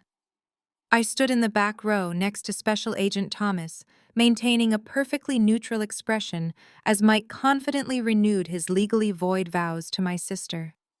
The crowd erupted into loud applause as they shared a passionate kiss, oblivious to the federal agents tightening the perimeter just beyond the manicured hedges. As the sky darkened into a deep twilight, the guests were ushered into a massive glass tent erected right on the edge of the coastal cliff. The interior was dripping with crystal chandeliers and overflowing floral centerpieces. Waiters seamlessly delivered courses of butter, poached lobster, and Wagyu beef. Thomas and I took our assigned seats at table 25, pushed far into the back corner near the loud kitchen doors. I barely touched the expensive food. My heart was pounding with steady adrenaline, but my hands were completely steady. I was mentally reviewing every single step of the federal takedown. After the plates were cleared and the champagne glasses were refilled, the heavy crystal clinking began. It was finally time for the formal speeches. Melanie gracefully stood up from the head table, delicately holding a gold-plated microphone. She dabbed her perfectly dry eyes with a lace handkerchief, pretending to be completely overwhelmed by the emotion of the luxurious evening. She thanked everyone for coming to celebrate the incredible life she and Mike had built together. Then she used her moment in the spotlight to subtly tear me down. She looked directly across the massive tent, her eyes locking onto my distant table. She told the crowd how incredibly challenging it is to maintain strong moral values in today's world. She spoke about the absolute necessity of a proper traditional family structure, claiming that children need a wealthy, stable father to succeed. Her voice trembled with fake sympathy as she stated that she was incredibly proud to be the only daughter who truly understood how to build a lasting legacy. The wealthy socialites nodded in solemn agreement, murmuring their approval, completely blind to the fact that her perfect husband had another legal wife in a hotel room just 3 miles away. The crowd applauded enthusiastically as Melanie sat down glowing with arrogant satisfaction. Next, my father Richard proudly took the microphone. He stood tall, raising his crystal glass of expensive champagne high into the air. He looked at Mike with a level of deep admiration that he had never shown to me. Richard cleared his throat and spoke loudly, so his powerful voice reached every corner of the massive glass tent. He told the wealthy guests that when Mike first started dating Melanie, he knew immediately that this young man was destined for absolute greatness. My father bragged about Mike's brilliant financial mind, praising his aggressive investment strategies and his incredible success in the competitive venture capital world. He proudly announced to the entire country club elite that he completely trusted Mike with his family wealth and future security. Richard turned directly toward Mike, his eyes shining with misguided pride. He stated that blood does not always define a family, and that true family is built on mutual respect and undeniable success. I raised my glass to Mike. My father boomed into the microphone, calling him the brilliant son he never had. The entire room stood up, raising their champagne glasses in a massive unified toast to the biggest fraud in the state. Mike smiled, soaking in the absolute adoration of the wealthy crowd. As the applause finally died down, my father kept the microphone. He looked directly at my table in the back corner. He announced that before they cut the cake, there was a small piece of family business to attend to. He loudly called my name, commanding me to come to the front of the room and sign the legal document I had promised to sign. The loud sound of my name echoing through the massive glass tent instantly brought a sudden chilling silence. Over 200 pairs of eyes shifted away from the extravagant head table toward the dark back corner. I slowly pushed my chair back and stood up, carefully smoothing out the crisp fabric of my navy blue designer suit. I looked down at Special Agent Thomas seated beside me. He calmly gave me a barely perceptible nod, adjusting his suit jacket to ensure his concealed radio was easily accessible. I turned away from him and began the long walk toward the front stage. I did not rush the moment. I walked forward with absolute purpose, my black leather stilettos clicking sharply against the temporary wooden flooring. The wealthy country club guests watched me intently, whispering quietly behind their champagne glasses. My parents had undoubtedly spent weeks spreading the narrative that I was a bitter, jealous sister, suffering from a severe mental breakdown. They expected me to shuffle forward with my head bowed, completely broken, and ready to beg for forgiveness. Instead, I walked with my head held high, exuding an icy confidence that clearly unsettled the crowd. As I approached the glowing head table, I saw my father Richard standing tall by the podium. He had a pristine copy of the non-disclosure agreement laid out perfectly next to a gold-plated fountain pen. Melanie was sitting directly behind him, her hands resting dramatically on her pregnant belly. She wore a sickeningly sweet smile, radiating total, triumphant satisfaction. She genuinely believed this was the ultimate climax of her perfect day, the exact moment where she finally crushed her older sister in front of all her rich friends. Next to her, Mike leaned back in his chair, swirling a fresh glass of expensive bourbon. His arrogant smirk was infuriating. He gave me a slow, condescending nod, acting like a generous king, graciously allowing a peasant to apologize to him. I reached the podium and stood directly next to my father. Richard tapped the thick legal document with his index finger. He leaned into the microphone and announced to the crowd that as part of their strong commitment to family harmony, I had stepped forward to formally apologize for the unfortunate misunderstandings of the past week. He then turned to me, his eyes burning with a silent, aggressive threat. He was reminding me that if I did not play my part right now, the ruthless family lawyer would file the custody papers and take my son Leo away from me forever. He picked up the gold pen and forcefully pressed it into my hand. Then he stepped back, offering me the microphone so I could grovel before his favorite child and fraudulent son-in-law. I placed the heavy gold pen down on top of the non-disclosure agreement. I did not even look at the signature line. I wrapped my fingers around the cold metal of the microphone and pulled it gently out of the stand. I turned to face the massive crowd of wealthy socialites, fake investors, and toxic family members. The tent was so quiet you could hear the distant waves crashing against the coastal cliffs outside. I took a slow, deep breath, letting the incredible power of the moment fill my lungs. I looked directly into the camera of the professional videographer Melanie had hired to capture my public humiliation. I wanted this recorded in high definition. I spoke clearly, ensuring my voice resonated through the expensive sound system. I thanked my father for his incredibly moving speech about the true meaning of family.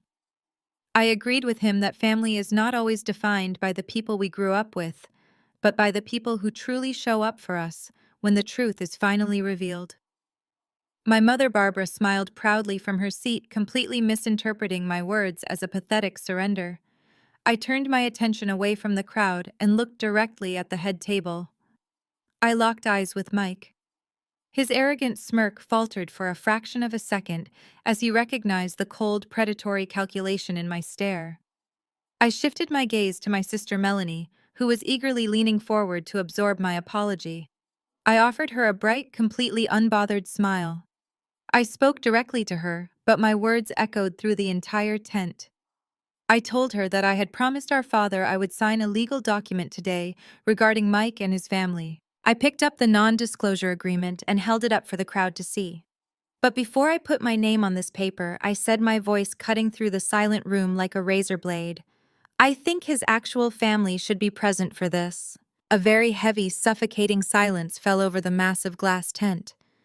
Nobody even breathed. Nobody moved. The heavy double doors at the back of the room swung open with a loud thud. Every head in the room turned toward the entrance. Jasmine stepped out of the coastal shadows and into the bright light of the crystal chandeliers. Wearing an elegant black dress, her posture was perfectly straight, radiating an aura of righteous anger. In her right hand, she held the crisp state-certified marriage certificate, encased in its protective plastic sleeve. Jasmine began to walk slowly down the center aisle. The wealthy country club guests instinctively parted for her, pulling their chairs back and whispering frantically. Her heels clicked sharply against the wooden floor, echoing like a ticking clock. I watched Mike from the podium. The transformation was instantaneous and pathetic. All the blood drained from his face, leaving his skin an ashen gray. His jaw went entirely slack. He gripped the edge of the head table so hard his knuckles turned stark white, realizing with absolute horror that his two separate worlds had just collided in the most public way possible. Jasmine reached the front of the room and stood directly next to me at the podium. I raised the gold-plated microphone back to my lips. I looked out at the sea of shocked faces and spoke with crystal-clear precision. Ladies and gentlemen, I announced, my voice booming through the expensive sound system. Allow me to introduce Jasmine. She is a mother and Mike's legally wedded wife of 8 years. She traveled all the way here from their shared family home in Atlanta, Georgia, because she thought she should be present when her husband renewed his vows. A collective deafening gasp erupted from the 200 wealthy guests. Women covered their mouths in shock. Men aggressively whispered to their wives. The carefully constructed illusion of Mike as the perfect venture capitalist shattered into a million irreversible pieces. Melanie shot up from her chair so fast it tipped backward and crashed onto the floor. She pointed a violently shaking finger at Jasmine and let out a piercing, hysterical scream. It is a lie! Melanie shrieked, her face turning bright red with panic and fury.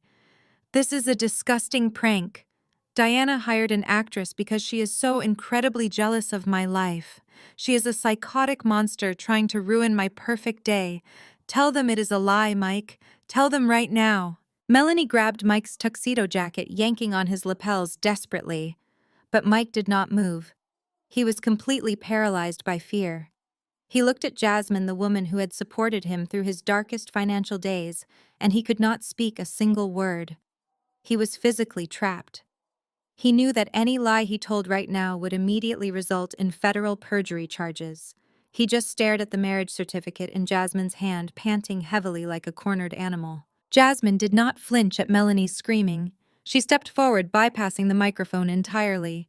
She walked right up to the edge of the head table. She looked down at my sister with a mixture of intense pity and burning disgust. Jasmine raised her hand and slammed the certified legal document directly onto the pristine white tablecloth right on top of Melanie's expensive floral arrangement. Read it yourself, Jasmine said, her voice projecting clearly over the murmuring crowd. It has the official state seal of Georgia. It has his actual social security number. It has his genuine signature. He told me he was in Seattle on a corporate retreat while he was actually here playing house with you and spending the money he stole from our children. Melanie looked down at the official document. Her eyes scanned the raised golden seal and the undeniable signatures. The arrogant, triumphant mask she had worn for her entire life completely melted off her face. The crushing reality of the situation finally hit her. She was not a wealthy socialite married to a multimillionaire. She was the illegal second wife of a broke, manipulative con artist.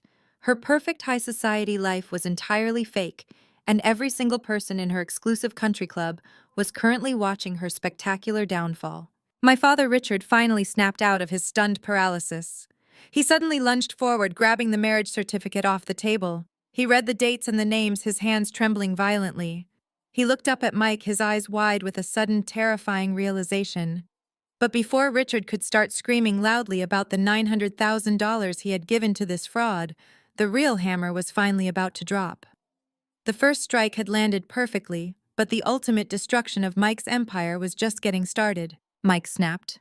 The terror of being exposed in front of wealthy investors and two wives completely short-circuited his brain. He let out a loud guttural yell, violently shoving his chair backward. The chair crashed to the floor as he lunged aggressively toward the podium. His eyes were wide with panic, reaching out to grab the gold-plated microphone directly from my grip. He intended to physically silence me right there, but he never made it past the edge of the head table. Special Agent Thomas moved with terrifying practice speed. He stepped smoothly in front of me, intercepting Mike's violent charge. Thomas grabbed Mike by the lapels of his custom tuxedo, twisted his weight, and slammed the arrogant fraud face first into the polished wooden floor. The wealthy guests screamed in absolute terror. Mike struggled wildly, cursing against the firm hold. Thomas casually reached inside his suit jacket and pulled out his credential case. He flipped it open, revealing the bright gold shield of the Federal Bureau of Investigation. Federal Agent Thomas announced, his voice carrying calm authority that instantly silenced the screaming crowd. "Stay down and keep your hands where I can clearly see them." Right on cue, the heavy side doors of the glass tent swung open. Two more federal agents stepped into the lavish room. They wore dark tactical jackets with FBI printed boldly across their backs. They moved with tactical precision, positioning themselves by the main exits to ensure nobody could slip away in the chaos. The string quartet completely stopped playing, abandoning their expensive instruments on the lawn outside. The wealthy country club socialites were completely frozen in their plush seats, their expensive crystal champagne glasses visibly trembling in their manicured hands. My mother, Barbara, suddenly let out a high-pitched gasp, clutching her chest as she stared in utter disbelief at the federal agents securing the room. Melanie remained helplessly on the floor where she had fallen, weeping hysterically, her perfect makeup ruined by a flood of dark mascara. My father Richard stood paralyzed, his eyes darting frantically between the federal badge in Thomas's hand and the pathetic man pinned to the floor. Richard still did not fully grasp the monumental scale of the disaster. He still thought this was just about a secret marriage. He had absolutely no idea his entire financial legacy was already gone. I calmly stepped around Thomas and the pinned suspect. I walked over to the venue audiovisual control panel located behind the podium. Melanie had set up a massive projector screen behind the head table, originally intending to force the guests to watch a romantic video montage of her fake relationship. I pulled a small encrypted flash drive from my pocket and plugged it directly into the console. I bypassed the slideshow and opened my forensic accounting files. I pressed a single button. The motorized screen slowly lowered from the ceiling, glowing brightly under the crystal chandeliers. I picked up the microphone and turned my attention back to the crowd. I told my father to look closely at the screen. A highly detailed, undeniable financial spreadsheet instantly appeared, towering directly over the head table. I used a laser pointer to circle a specific transaction date from just 3 days ago. I clearly highlighted the exact moment Richard and Barbara wired $900,000 in cash from their home equity line of credit into Mike's so-called venture capital fund. Richard's face turned completely white as his private personal banking information was displayed for every single one of his wealthy friends to see. I did not let him look away. I clicked to the next slide. I explained to the silent room that as a senior forensic accountant, my entire career was dedicated to tracking stolen corporate funds. I slowly traced the fraudulent route of my parents' money in real time. I showed the crowd how the $900,000 instantly left the fake Connecticut investment fund. It bounced rapidly through 3 empty Delaware shell companies to intentionally obscure the digital paper trail. Then the final slide appeared.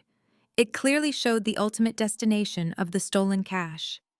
I pointed the bright laser at the massive offshore cryptocurrency transfers. I spoke with brutal clarity, informing my father that his entire life savings had not been invested in technology startups. The money was rapidly used to pay off massive, dangerous underground gambling debts Mike accumulated over the past 5 years. I looked down at Mike, who was quietly sobbing against the hardwood floor. I told the crowd there was no venture capital firm. There were no tech mergers. Every word Mike had ever spoken to them was a criminal lie. The second strike hit the room like a devastating earthquake, leaving my parents staring into total bankruptcy. I turned my back to the massive projection screen, allowing the damning financial evidence to continue glowing high above the silent room. I walked across the floor until I stood directly in front of my parents. My mother Barbara was shaking uncontrollably, her hands clutching the edges of her expensive sequined gown. Her eyes darted frantically between the federal agents holding Mike down and the offshore cryptocurrency transfers displayed brightly on the wall. My father Richard looked completely hollowed out. The proud, arrogant patriarch who had constantly belittled my career and threatened to take my son away was now slouched in his chair, breathing in shallow, ragged gasps. He looked up at me, his face pale and slick with cold sweat. He begged me to tell him this was just a mistake, claiming there must be some kind of federal insurance or bank reversal that could recover his massive investment. I did not offer him a single ounce of comfort. I looked down at the man who had blindly handed over my inheritance to a con artist, and I delivered the absolute financial reality with brutal accounting precision. I told him there was no investment. I explained that a legitimate venture capital fund requires registered prospectuses, audited financial statements, and strict regulatory oversight. He had asked for none of those things. He had simply signed his name on a heavily leveraged home equity line of credit because he wanted to desperately impress his fake millionaire son-in-law. He bypassed every standard financial safeguard to fund his massive ego. I pointed back up to the projection screen. I walked him through the exact timeline of his monumental financial negligence. I explained that because he and my mother willingly signed the loan documents with the bank, using their fully paid-off estate as the primary collateral, the bank holds the absolute legal right to collect. The bank does not care that they were tricked by a smooth-talking fraudster. The bank only cares that the $900,000 was dispersed directly into an account my father authorized. And because Mike instantly funneled that cash through unregulated, anonymous offshore crypto wallets to pay off violent gambling syndicates, the money is completely untraceable and entirely unrecoverable. It is gone forever, swallowed by an illegal enterprise that operates completely outside the jurisdiction of the United States banking system. My father grabbed the edge of the table, his knuckles turning white as he desperately tried to process the catastrophic magnitude of his mistake.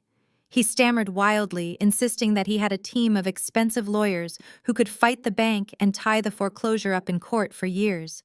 I shook my head, instantly shattering his final pathetic delusion. I reminded him about the ironclad terms of the specific home equity line of credit he had signed. I told him that I had already pulled the public property records during my forensic investigation. The bank had placed an immediate aggressive lien on their sprawling Connecticut estate the moment the funds were transferred. Because the massive funds were immediately defaulted on and transferred overseas, It triggered an automatic acceleration clause in their lending contract. There would be no lengthy legal battles. My mother Barbara let out a loud, agonizing wail. She finally understood what those financial terms meant. I looked directly into her tear-filled eyes and laid out the exact timeline of their impending ruin. I told them that the Bank Asset Recovery Division would be issuing a formal notice of default by Monday morning. They will not accept partial payments or negotiate a settlement for money that no longer exists. By the end of this month, the bank will initiate a rapid foreclosure on the family estate. The beautiful brick colonial home with the heated swimming pool where they had constantly made me feel like an outcast will be seized and auctioned off to the highest bidder to satisfy their massive debt. Richard buried his face in his hands, letting out a heavy, defeated sob that echoed through the quiet glass tent. The wealthy country club guests watched in absolute horror as the most prominent couple in their elite social circle was completely financially dismantled. I did not feel a single drop of guilt or pity. I stood tall looking down at the two toxic people who had spent my entire life protecting my sister while treating me like garbage. I delivered my final, devastating assessment. I told them they had sacrificed everything they owned just to maintain an illusion of superiority. They had actively chosen to fund a dangerous parasite, and now the feast was finally over. The $900,000 is permanently gone, the estate is lost, and as of this exact moment, they are completely and utterly bankrupt. The heavy silence that followed my final words was broken only by the sharp metallic click of steel handcuffs. Special Agent Thomas did not give my parents any time to mourn their lost fortune. He hoisted Mike up from the hardwood floor, twisting his arms forcefully behind his back. Mike groaned in loud pain, his custom-tailored tuxedo jacket wrinkling violently under the aggressive grip of federal law enforcement. Thomas read the formal charges aloud, his authoritative voice echoing perfectly through the massive glass tent. He stated that Mike was officially under arrest for multiple counts of interstate wire fraud, federal tax evasion, and felony bigamy. The heavy words hung in the cold air like an absolute death sentence. The other two federal agents stepped forward to assist, gripping Mike tightly by his shoulders. Mike looked completely pathetic. The arrogant, untouchable venture capitalist who had strutted around this country club just an hour ago was now crying openly, begging for a lawyer with snot running down his face. He looked desperately toward my father, pleading for financial help, but Richard just turned his head away in absolute shame.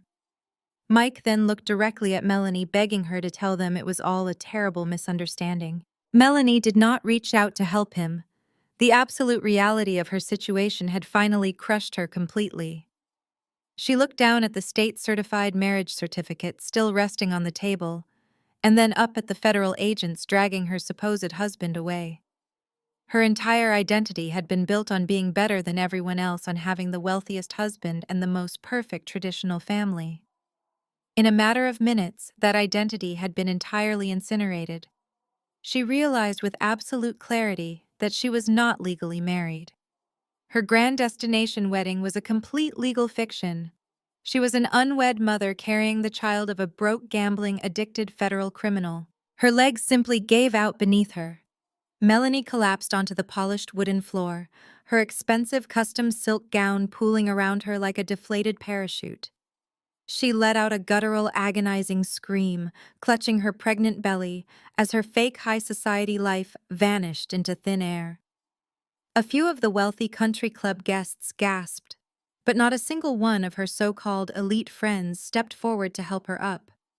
They were too busy backing away, eager to distance themselves from the radioactive scandal of the decade. The wealthy elite are incredibly unforgiving when the illusion of money disappears, and Melanie was instantly transformed from the queen of the country club into an absolute social pariah. Special Agent Thomas and his tactical team began the long perp walk. They marched Mike straight down the center aisle of the lavish tent. The crowd of wealthy investors, socialites, and fake friends parted instantly, practically climbing over their expensive chairs to avoid touching him. Mike kept his head hung low, weeping uncontrollably as he was paraded past the towering ice sculptures and the massive champagne fountain he had purchased with my parents' stolen money.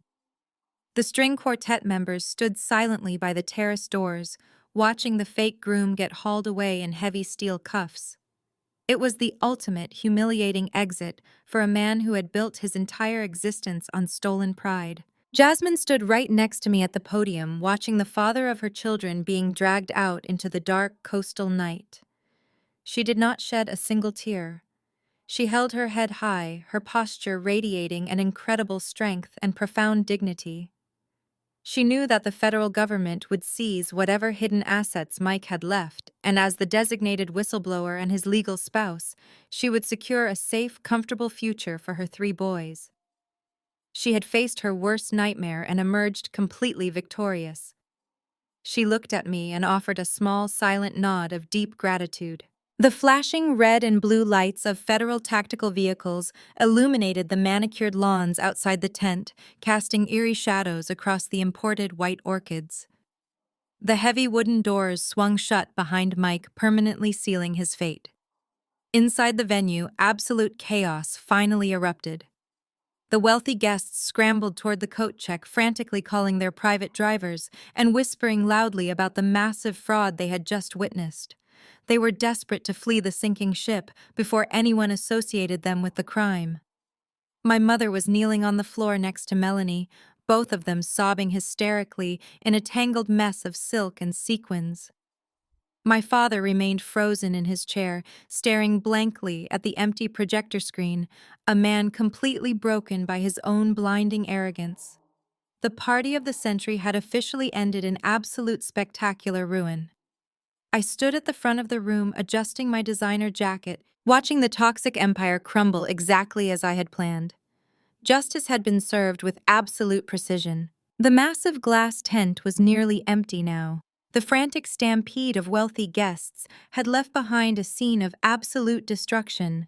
Expensive white velvet chairs were knocked over and scattered across the hardwood floor.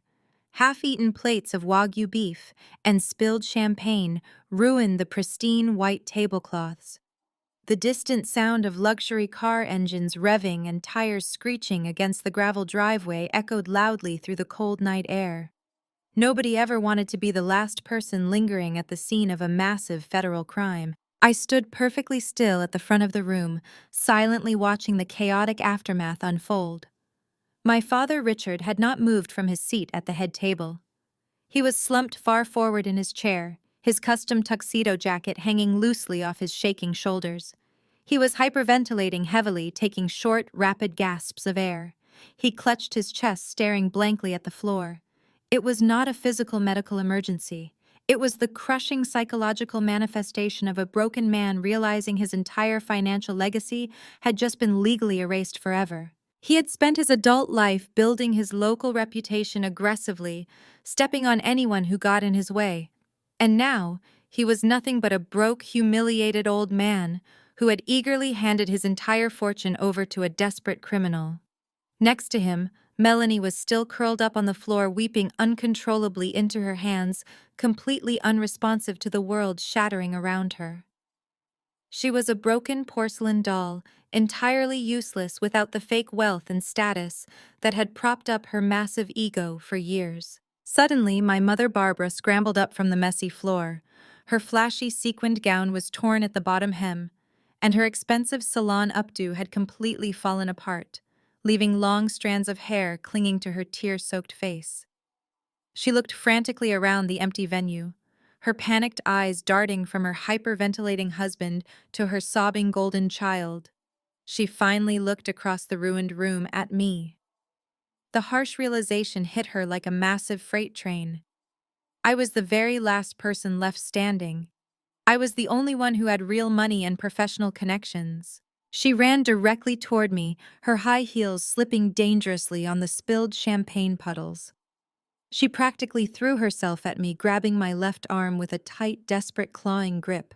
Her sharp, manicured nails dug painfully into the fine fabric of my designer navy blue suit.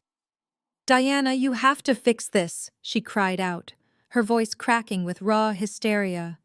You have to use your computer systems to reverse those fraudulent wire transfers right now. You know exactly how to track this stolen money. You work directly with the federal government. You can call that undercover agent back and tell him to force Mike to give our money back to the bank. I looked down at her shaking hands, gripping my arm, feeling nothing but mild, detached disgust. I wanted her to feel the full, humiliating weight of her desperate hypocrisy. My mother continued to sob loudly, her salty tears leaving dark mascara stains on my pristine sleeve. She frantically begged me to empty my personal savings accounts, pleading with me to hire a team of elite corporate lawyers to stop the bank from seizing the family estate. She claimed that with my high salary as a senior forensic accountant, I could easily pay off the massive bank default and save their beautiful home. "We are your parents," she wailed loudly, completely ignoring the decades of severe emotional abuse she had inflicted upon me. "We are family, Diana. You cannot just stand there and watch us lose our home and our reputation. You have to save us." She looked up at me with wide, desperate eyes, fully expecting the obedient daughter to finally step up and sacrifice herself to protect the precious family image. She truly believed that after everything she had done, the magical word family would instantly erase my memory and force me into total financial submission. I stared down at her ruined, tear-stained face in absolute silence. This was the exact same arrogant woman who had violently slapped the financial evidence right out of my hands just a few short days ago. This was the same woman who had eagerly hired a ruthless lawyer to threaten to take my son away from me, who had loudly told the wealthy country club guests that I made bad choices, and who had cruelly banished me to the back corner of the room. She only remembered we were family when she needed a human shield to absorb the devastating consequences of her blinding arrogance. The absolute audacity of her desperate request was truly staggering and entirely unforgivable. I forcefully pulled my arm away, breaking my mother's desperate clawing grip on my jacket. I took a slow, deliberate step backward, creating a clear, undeniable physical boundary between us. Barbara stumbled forward slightly, her hands reaching out into the empty air, waiting for a financial lifeline I was never going to throw. I did not raise my voice. I did not need to scream or cry to make them feel the absolute crushing weight of my final decision. I simply looked at her ruined, tear-stained face with complete freezing indifference. "Do you remember exactly what you said to me at the country club baby shower just a few days ago?" I asked, my voice echoing coldly through the ruined glass tent. "You stood right next to Melanie looking down at me and my brilliant son, and you proudly declared that some women just make bad choices." I paused, letting the devastating poetic irony of her own cruel words wrap tightly around her neck. "Well, Mom, you were absolutely right. Some women do make catastrophic choices. You chose to blindly fund a parasite. You chose to mortgage your entire family legacy to impress a con artist simply because he drove a nice car and fed your massive, fragile ego." "My father." Richard slowly looked up from his chair, his eyes red and severely swollen. "Diana, please," he whispered weakly, his voice shaking with genuine terror. "We will lose everything we have ever worked for. We will be completely out on the street by the end of the month." I looked directly at the arrogant man who had explicitly threatened to steal my child away from me just 48 hours ago. I felt absolutely nothing for him. "I will not give you a single cent," I stated with absolute unwavering finality. "I am a highly successful senior forensic accountant.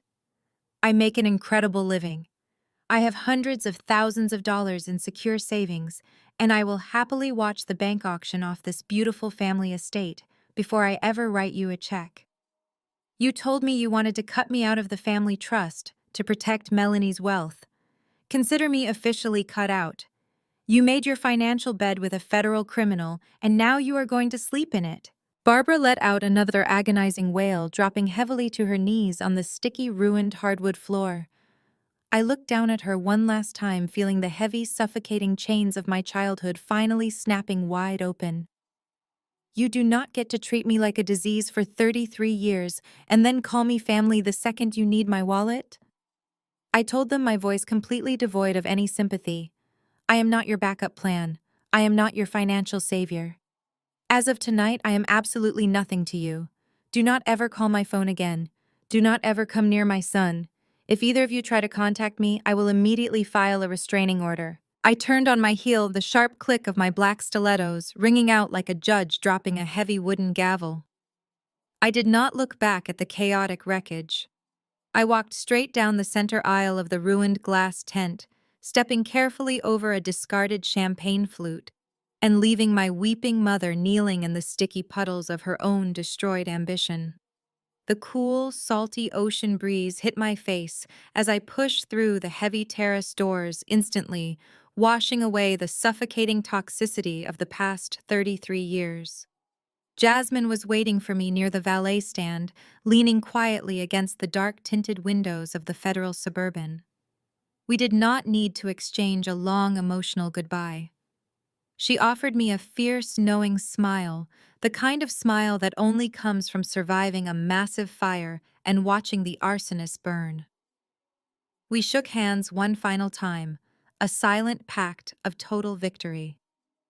She climbed into the back seat to begin her journey home to her boys, legally and financially protected, while I walked to my own car to return to my brilliant son. Exactly 1 month later, the swift and brutal consequences of absolute financial arrogance had completely reshaped the landscape of my former family.